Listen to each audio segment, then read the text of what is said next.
आज की वीडियो में मैं आपको ऑडियो ट्रांसफार्मर के A to Z कनेक्शन बताने वाला हूं, कैसे आपको करने हैं, कौन से एम्पलीफायर पर आप इसको यूज़ कर सकते हो और कौन से एम्पलीफायर पर आपको यूज़ नहीं करना, इसका बेस्ट यूज़ कहां पर आप कर सकते हो। मैं इसके बारे में A to Z जानकारी आपको पूरी डिटेल में बताने की कोशिश करूंगा और आप आउटपुट ट्रांसफार्मर को कैसे पहचान सकते हो कि भाई ये आउटपुट ट्रांसफार्मर ही है। क्योंकि मेरे पास में एक इतना बड़ा ट्रांसफार्मर है जो कि इन्वर्टर का है, क्या हम इसे आउटपुट ट्रांसफार्मर में कन्वर्ट कर सकते हैं। चलो यार, आज आपके एम्पलीफायर की पावर को डबल करते हैं। तो सबसे पहले ये एक आउटपुट ट्रांसफार्मर है। आउटपुट ट्रांसफार्मर का जो दोस्तों पहचानने का तरीका है वो आप यहाँ पर देख सकते हो। यहाँ पर इसके आउटपुट्स जो होते हैं ना, ये कॉमन ग्राउंड, ये सबको पता है, लेकिन पहचान जो नए बंदे हैं जो आउटपुट ट्रांसफार्मर के बारे में जानना चाहते हैं तो मैं उनके लिए बता रहा हूँ।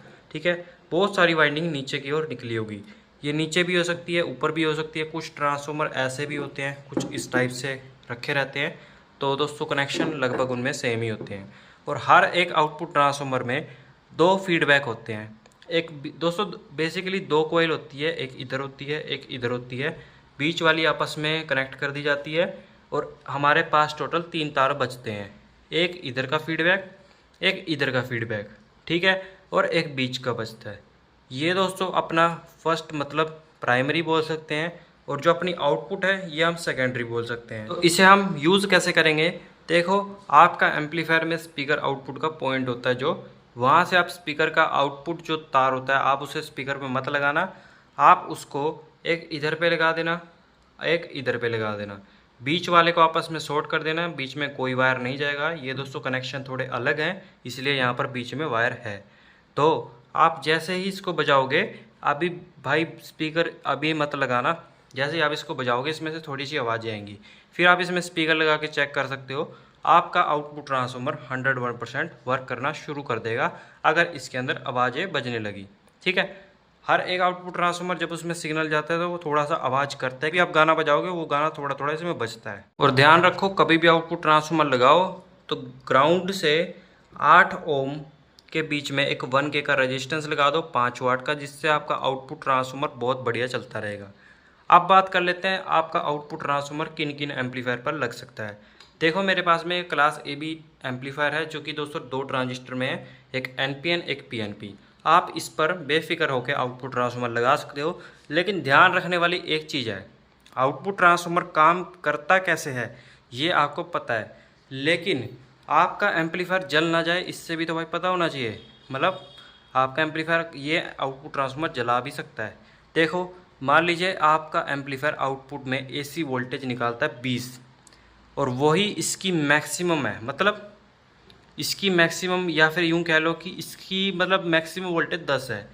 तब जब ये इसको 20 वोल्टेज देगा तब दोस्तों ये आउटपुट ट्रांसफार्मर हीट करवाएगा एम्पलीफायर बोर्ड को और एम्पलीफायर जल्दी जल्दी ख़राब होगा और इसकी पावर भी बहुत ज़्यादा डाउन कर देगा ये एम्पलीफायर। ऐसे दोस्तों आपका एम्पलीफायर 150 वाट का है, ये 80 वाट का है। तो आपको क्या करना है, आपका एम्पलीफायर से डबल आउटपुट का ट्रांसफार्मर लेना है। आपको 300 वाट का ट्रांसफार्मर लेना पड़ेगा इसके लिए, या फिर 250 वाट का इस वाले एम्पलीफायर बोर्ड के लिए।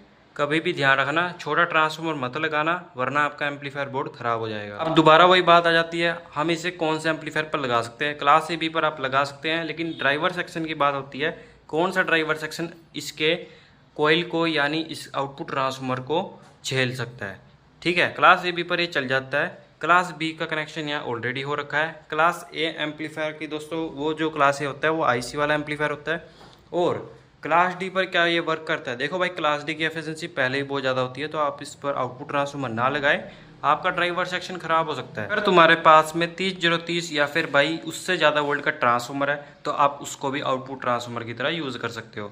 बस उसके अंदर ये वाइंडिंग नहीं होनी चाहिए जो एक्स्ट्रा वाइंडिंग निकली हुई है, उसमें सिर्फ 30-030 ही होनी चाहिए। आप क्या कर सकते हो, अगर आपके पास ये वाली वाइंडिंग नहीं है तो आप इसके 30 और 30 वाले पॉइंट पर लगा सकते हो स्पीकर का आउटपुट वायर, और यहाँ से आप इसके 220 वाले पॉइंट से बहुत बढ़िया स्पीकर आउटपुट ले सकते हो। यहाँ पर स्पीकर की 20 वोल्ट दोगे तब दोस्तों ये आपको 40 वोल्ट तक आउटपुट में दे सकता है। वो आपके ट्रांसफार्मर पर डिपेंड करता है और एम्पलीफायर पर डिपेंड करता है ये कितने ज़्यादा पावरफुल है। तो दोस्तों कैसी लगी ये वीडियो मेरे को कमेंट करके जरूर बताना। और एक चीज़ और रह गई है, मेरे पास यहाँ पर एक इन्वर्टर का ट्रांसफार्मर है जो कि दोस्तों बहुत ज़्यादा बड़ा है। ठीक है, इसके मुकाबले में ये बहुत बड़ा है। और ये ट्रांसफार्मर दोस्तों 12 और 12 मतलब 12012 का ट्रांसफार्मर है और जब भी मैं इस पर ये वाला एम्पलीफायर बोर्ड लगाता हूँ तो दोस्तों ये शॉर्टिंग दिखा देता है।